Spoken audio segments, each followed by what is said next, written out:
कानी बहू। किशोरी लाल जी के बेटे राघव की शादी की बात जगह जगह चल रही थी, लेकिन किशोरी लाल जी को कोई लड़की पसंद ही नहीं आती थी। और उसकी एक ही वजह थी, किशोरी लाल जी का लालची होना। उनको लड़की वालों से मोटा दहेज चाहिए था और इसी चक्कर में एक दिन वो एक बहुत पैसे वाले के घर अपने बेटे का रिश्ता लेकर पहुंचे। उस आदमी का नाम था ओम प्रकाश। देखिए किशोरी लाल जी, मेरी एक ही बेटी है और मेरी सारी संपत्ति जायदाद सब कुछ मेरी बेटी नैना का ही है। पापा, नाम से लगता है बहुत खूबसूरत होगी। कितना अच्छा नाम है ना, नैना। ओ, वैसे बात तो सही है आपकी। अब इतना पैसा है, जमीन जायदाद है, इकलौती बेटी, आप भी क्या करेंगे? सब कुछ उसे ही देंगे ना। बिल्कुल ठीक पहचाना आपने। बस बेटी की शादी और सारी जायदाद उसके नाम। पापा, बिना देखे हाँ कर दीजिए ना। इतना अच्छा रिश्ता फिर कहाँ मिलेगा? माला माल हो जाएंगे हम। मैं अपनी बेटी को बुलाता हूँ। अरे नहीं नहीं नहीं नहीं, आपकी बेटी का नाम नैना है, सुनकर ही लगता है बहुत सुंदर होगी। रहने दीजिए अंकल, मैं तो आपकी बेटी के नाम से ही इतना खुश हो गया हूँ कि उसे बिना देखे शादी करने को तैयार हूँ। अब तो मैं उसका चेहरा सीधे शादी के बाद ही देखूंगा। और इस तरह राघव नैना का चेहरा नहीं देखता और उससे शादी कर लेता है। शादी के बाद अपनी सुहाग रात पर जब राघव नैना का घूंघट उठाकर देखता है तो नैना की आंखें बंद थी। कितनी खूबसूरत हो तुम नैना, जरा अपनी आंखें खोलकर मेरी तरफ देखो तो सही। नहीं, मुझे शर्म आती है। अरे, मैंने तुम्हें शादी से पहले भी नहीं देखा, और अब अगर तुम आंखें खोलकर मुझे देखोगी भी नहीं तो मुझे अच्छा कैसे लगेगा? इससे पहले कि नैना अपनी आंखें खोलकर राघव की तरफ देखती, अचानक से लाइट चली गई और राघव नैना को पूरी तरह से देख भी नहीं पाया। अगली सुबह नैना राघव के लिए नाश्ता बनाकर लेकर आई। अरे ये क्या, आधा पराठा सीका हुआ है और आधा बिल्कुल कच्चा। ये तुमने क्या किया नैना? बहू, तुमने क्या आधा पराठा तवे से नीचे लटका कर रखा था, जो आधा सिका है और आधा कच्चा? मुझे जितना दिखेगा उतना ही तो सीखूंगी ना पापा जी। जहाँ जहाँ मुझे नजर आ रहा था वहाँ मैंने सीख लिया, जहाँ जहाँ नहीं दिखा वहाँ कच्चा रह गया होगा। इसका क्या मतलब है? ये कैसा मजाक कर रही है तुम? अरे बहू, तुमने इतना लंबा घूंघट क्यों लगाया हुआ है? देखो, हमारे घर में बहुओं को बेटी की तरह रखा जाता है, और फिर तुम तो इतना सारा माल लेकर आई हो। देखो, ये घूंघट डालकर रखने की कोई ज़रूरत नहीं है। हाँ नैना, पापा जी ठीक कह रहे हैं, तुम तो आराम से रहो, अपना ही घर समझो। नैना अचानक से अपना घूंघट उठा लेती है। अरे ये क्या पापा, नैना की तो एक आंख फूटी हुई है। नाम से नैना, लेकिन ये तो कानी बहू निकली। मेरे साथ धोखा हुआ है, धोखा। बिना दिखाए अपनी कानी लड़की मेरे संग ब्याह दी। मुझे कानी बीवी नहीं चाहिए। मुझे अभी ओम प्रकाश जी से बात करनी पड़ेगी।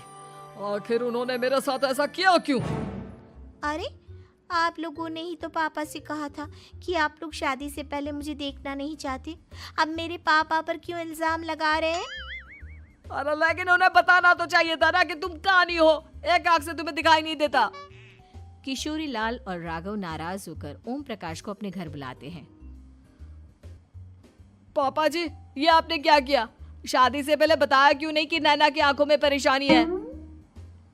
अरे, आप ही ने तो लड़की देखने से मना कर दिया था।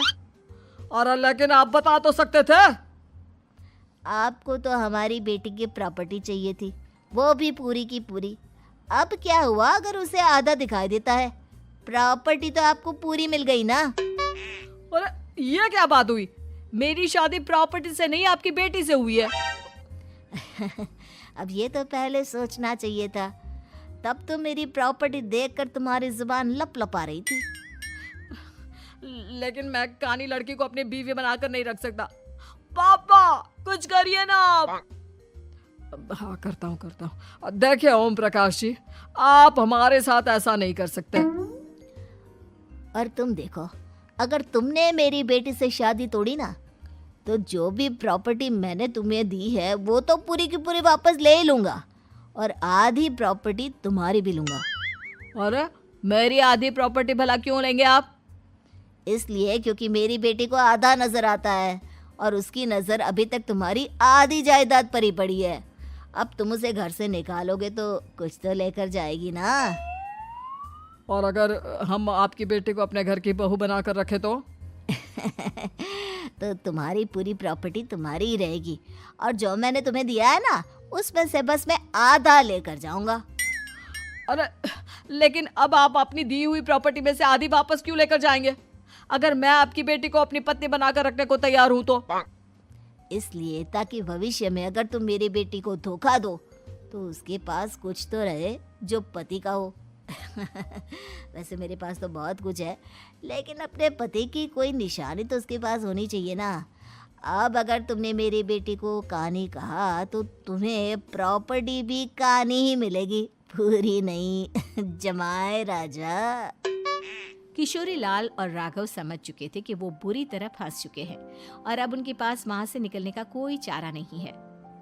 अब समझ में आया ना, लालच बुरी बला होती है। एक तो तुम्हें प्रॉपर्टी मिली, ऊपर से बीवी मिली, उसमें तुम्हें नखरे भी दिखाने हैं। आए बड़े, चुपचाप बैठो दोनों। कुछ दिनों के बाद नैना राघव की कार लेकर बाजार घूमने निकलती है और जब कार लेकर वापस आती है, ये क्या? एक तरफ से मेरी गाड़ी पूरी खराब हो चुकी है। लगता है तुमने मेरी गाड़ी को किसी दूसरी गाड़ी के साथ एक्सीडेंट किया है। अरे अरे कितना बड़ा नुकसान कर दिया तुमने बहू। वो क्या है ना पापा जी, मुझे एक आंख से दिखाई नहीं दे रहा था, सामने से गाड़ी आ रही थी। मुझे तो सिर्फ आधा ही दिखाई दिया और वो गाड़ी मेरी कार से रगड़ते हुए निकल गई। अब मैं क्या करूं बताओ? आप इसे ठीक कराने के पैसे कौन देगा? तुम्हारे पापा। तुमने मुझसे इस तरह से बात की? अभी रुको। नैना राघव की शिकायत ओम प्रकाश को कर देती है। देखो राघव, अब जो मेरी आधी प्रॉपर्टी तुम्हारे पास थी ना, उसमें से आधी और मैं लेकर जाऊंगा, क्योंकि तुमने मेरी बेटी को डांटा। अरे नहीं नहीं पापा जी, गलती हो गई, माफ कर दो। गलती की तो कोई गुंजाइश ही नहीं। अगली बार मेरी बेटी को डांटा तो बची हुई आधी में से आधी और ले जाऊंगा। लालच के चक्कर में हम दोनों ने बहुत बड़ी गलती कर दी बेटा। एक तो तुम्हें कानी बहू मिली और ऊपर से जो माल मिला वो भी काना। इस तरह राघव की हर एक गलती पर ओम प्रकाश उसकी प्रॉपर्टी का आधा आधा हिस्सा लेकर अपना सारा माल वापस ले गया और राघव को कानी बीवी से काम चलाना पड़ा। भाई लालच वाकई में बुरी बला है।